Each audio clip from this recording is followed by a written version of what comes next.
हस्ते अक्षतपुष्पाणिं गृहीत्वा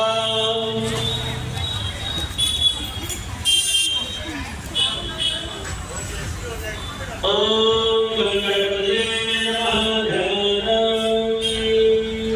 गजाननं भूतगणाधिसेवितं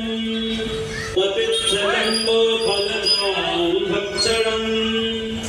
उमासुतं शोकविनाशकारकम् नमामि विघ्नेश्वरपादपङ्कजम् जगन्नायक सिद्धि विनायक मंगलदायक मोक्ष प्रदाता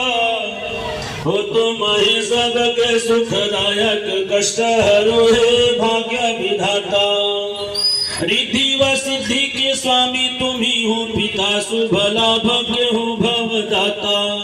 छोड़ की गोदी माँ गौरी की आओ तुम्हें आज भक्त तुम्हारा बुलाता